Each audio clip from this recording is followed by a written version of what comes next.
At my parents' anniversary dinner, there was no seat for me. My aunt laughed. Oh well, you can stand. You drifted from the family anyway. So I sat at the bar while they took group photos with the cake. Hours later, the manager came over. Your parents said you were covering the $4,800 celebration bill. I just stood up, finished my drink, and said, sorry, I left my wallet in the car.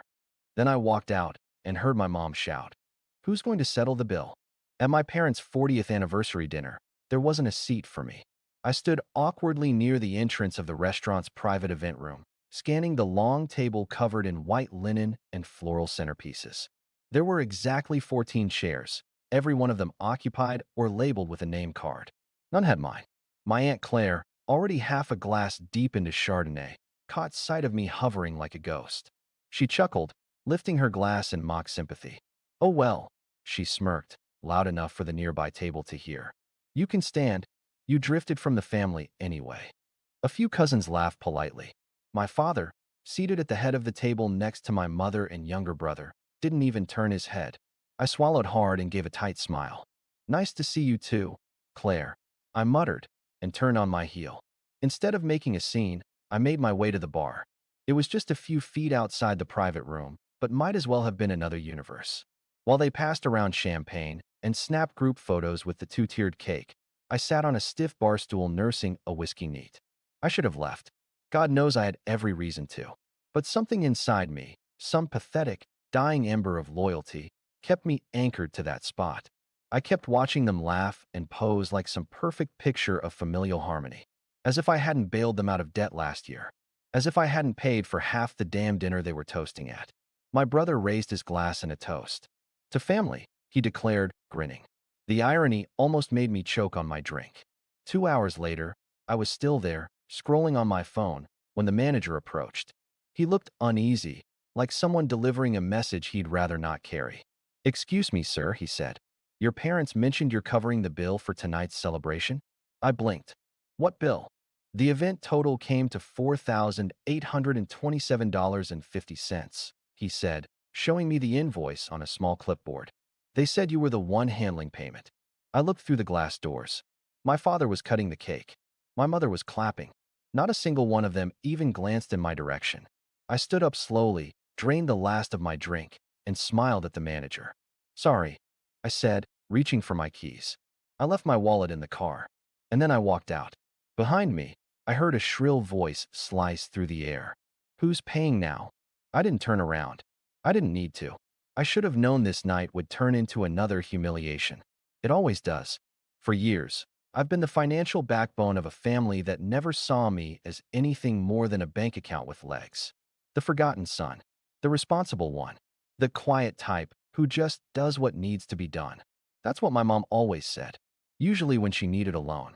It started after I got my first job in IT security right out of college, a six-figure gig that I landed through relentless hustle, side gigs, and zero help from anyone in that room tonight. My parents didn't even attend my graduation, said it was too far and too expensive. But when they got a foreclosure notice on their house a year later, I was the first call. Not a thank you, not even a proper please.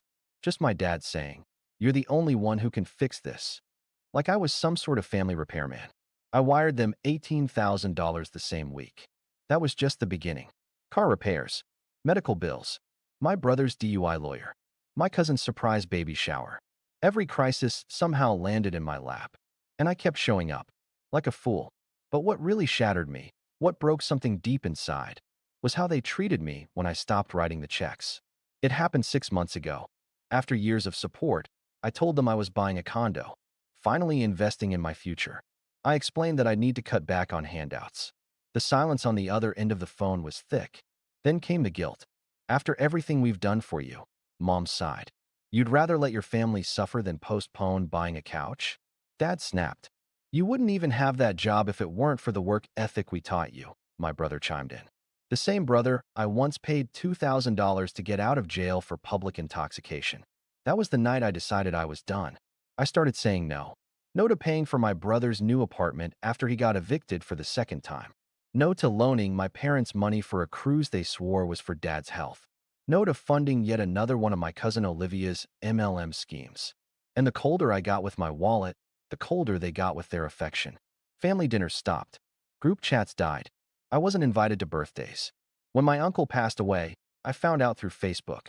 So when my parents invited me to their 40th anniversary dinner, the first invitation in months, I thought maybe things had changed. Maybe this was an olive branch. Maybe, just maybe, they missed me. But no, it was a setup. I wasn't listed on the official RSVP. There was no name card for me at the table. And then, like salt in the wound, Aunt Claire delivered her little dagger. You can stand. You drifted from the family anyway. And they all laughed. Like I was the joke. And yet, I still stayed. Sat at the bar like an idiot, clinging to that last thread of loyalty. Watching them pose for pictures with a cake I probably paid for. Drinking expensive champagne while pretending they hadn't iced me out of their lives the second I stopped acting like their personal ATM.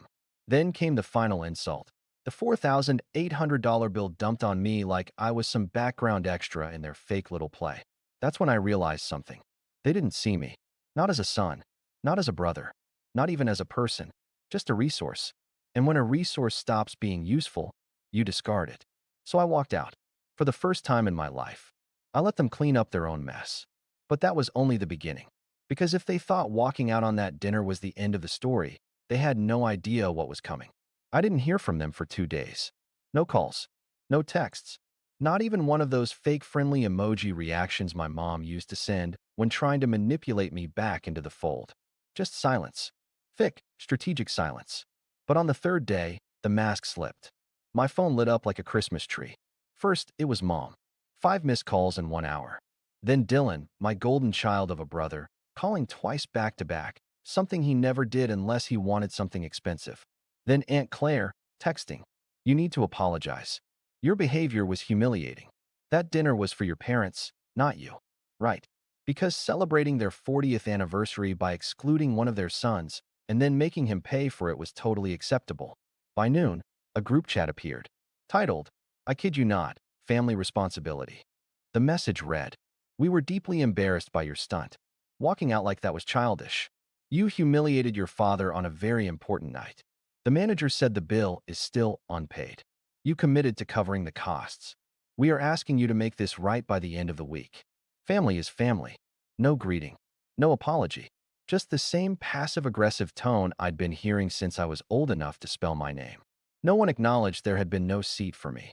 No one acknowledged Aunt Claire's dig. No one said, hey, maybe we could have handled this differently. And that was when something shifted inside me. Not a flicker. A fire. Because here's the thing. I had always been the fixer. The bridge.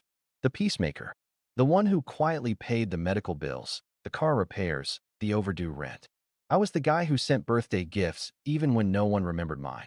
I'd funded Dylan's second failed real estate license exam, and I never even got a thank you. But that day, that message, that was the final insult on a graveyard of betrayals. So I began to respond, not in words, but with action. First, I emailed the restaurant manager directly, attached screenshots of our messages, the lack of formal agreement. I pointed out that I had never signed or agreed to cover the celebration. His response came swiftly. Thank you for the clarification. We'll be updating our records and contacting the original booking party.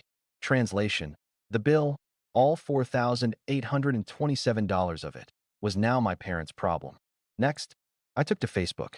I wasn't planning to go public, but something in me wanted the silence to end. So I wrote. For years, I gave everything I had to a family that only saw me as a source of money. I paid for surgeries, bailouts, car repairs, even a vacation once.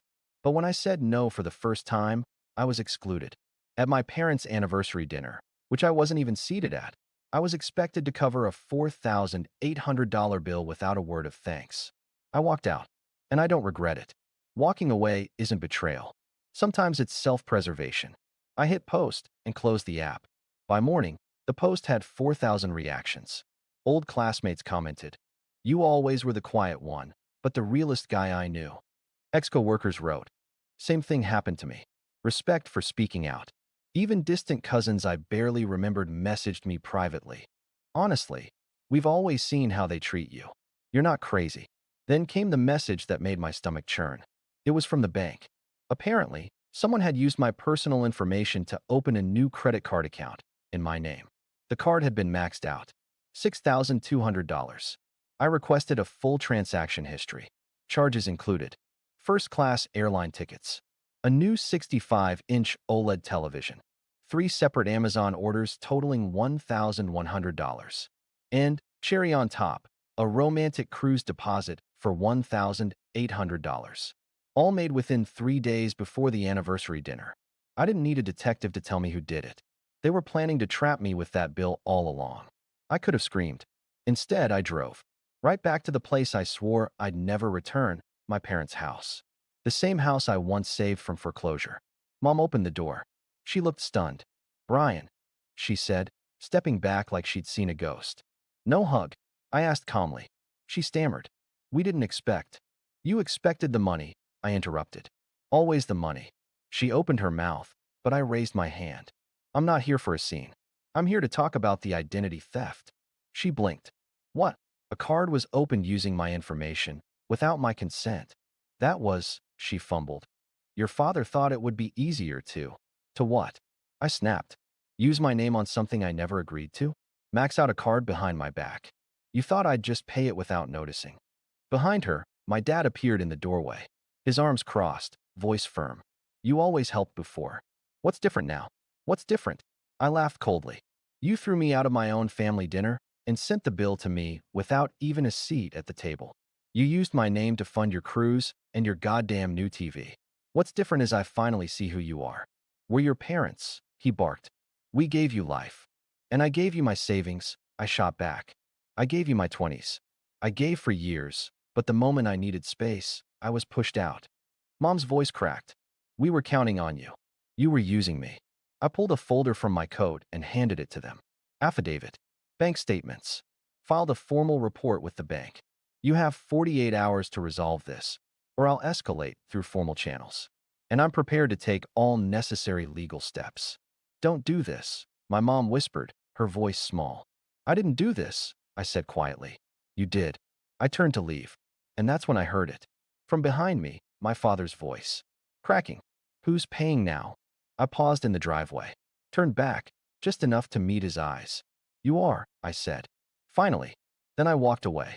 I wish I could say walking away from that house felt like a movie ending. Clean, triumphant, cathartic. But truthfully, it felt like my lungs forgot how to breathe. I got into my car and sat in the silence for a long time.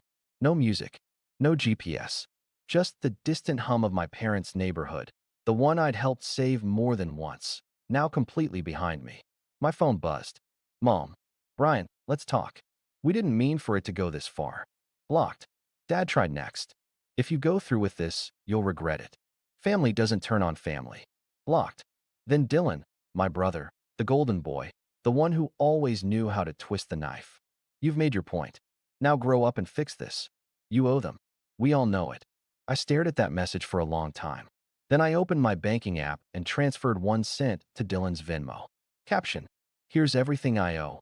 Then I blocked him too. The next 2 weeks were a storm. I filed a full identity theft report with my bank and froze all my credit.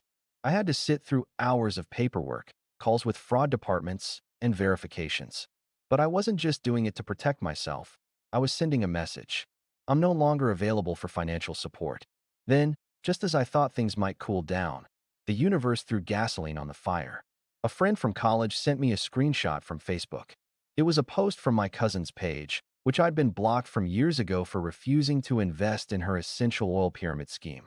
The post was a long rant about certain people in the family who had lost all sense of decency and were calling out their family publicly. It included a link to my original viral Facebook post and screenshots of my fraud complaint. She ended with, "We're a family, not a business transaction. Anyone siding with Brian needs to reevaluate their priorities." The comments? Split. Half the family piled on with fake outrage. My aunt typed in all caps, "He could have just paid and moved on. Blood is blood." Another cousin said, "He always thought he was better than us. Just because he has money doesn't mean he's right." But then the tide turned.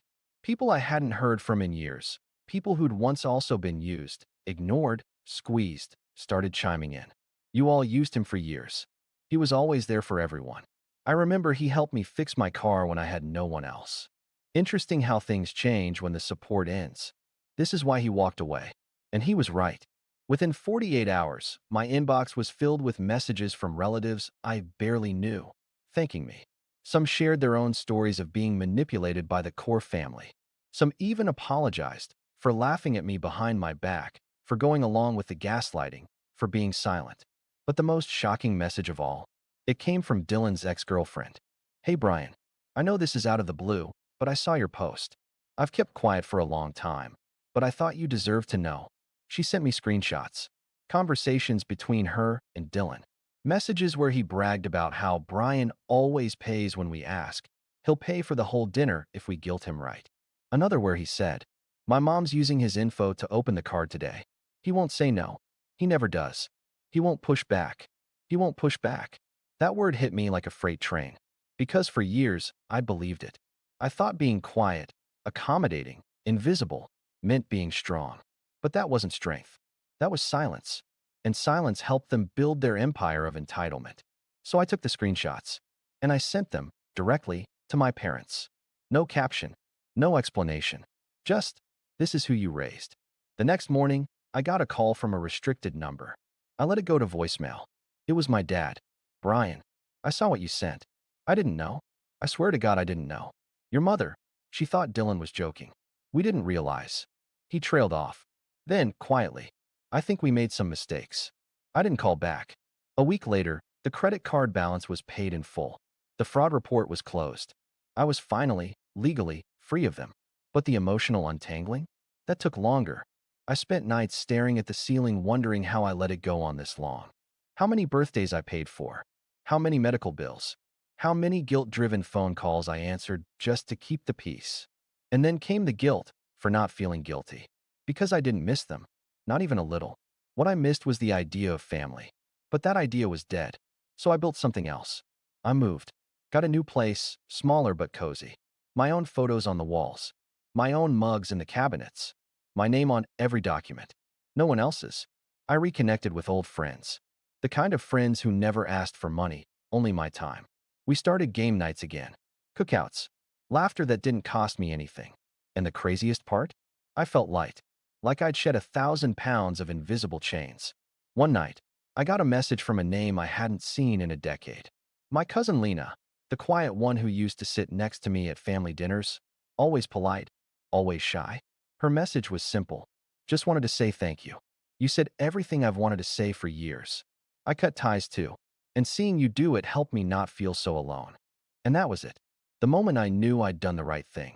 Not just for me, but for everyone who'd ever been the invisible one. Because silence doesn't save you.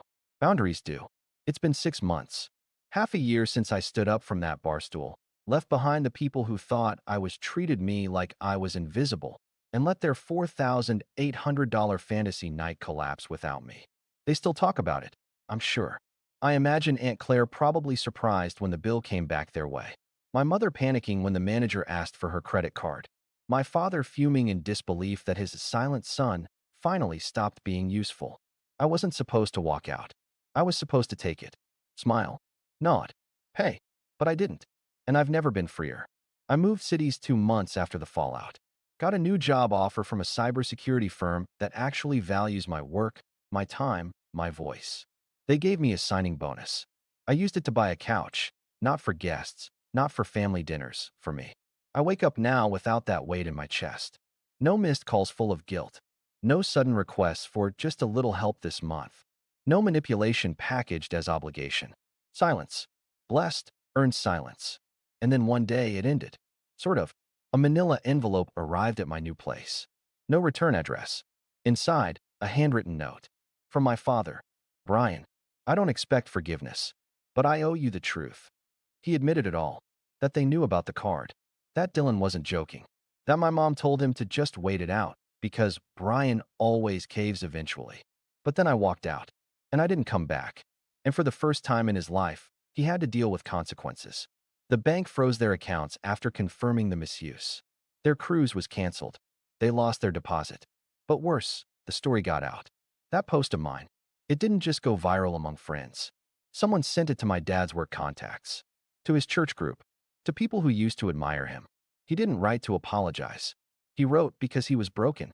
I thought I was the patriarch, the provider. But it turns out, I became someone who only took, not gave back. And the one person I depended on most was the one I dismissed. He enclosed a photo, a real one, not photoshopped, not posed. It was the only known group shot from that anniversary dinner, the one I wasn't invited into. There they were, my parents, Dylan, Aunt Claire, some cousins. And right there in the middle, an empty chair. No one sat in it. No one filled it. He'd asked the photographer to leave it that way, just in case you changed your mind and arrived late. Bullshit, but poetic. I didn't respond. I didn't need to, because I've learned something. Closure comes from finally choosing yourself. It comes from knowing you were right to walk away. From realizing that love without respect is just control dressed up in tradition. From no longer defining yourself by what you can give to people who only take. A few weeks ago, I saw Dylan's name pop up on LinkedIn. Unemployed. Again. I didn't laugh. I didn't smile. I just scrolled past. Because that's all he is now, a name. He's someone from a chapter I've closed. A ghost from a past. And my mother? She finally reached out too. Sent a message through a mutual acquaintance. We're selling the house. Things haven't been the same since you left. No kidding. You kick the foundation out of a house long enough, it crumbles. That foundation was me. But here's the thing. I'm not rebuilding theirs. I'm building mine. With new friends, new boundaries, a new definition of family. One that doesn't come with invoices. Sometimes people ask me if I regret how it ended. If I wish I could go back, say something different, do something softer. And here's what I tell them. I don't regret walking away. I regret not doing it 10 years earlier. Because when I walked out of that dinner, I wasn't leaving my family. I was escaping them. And every step since has been freedom.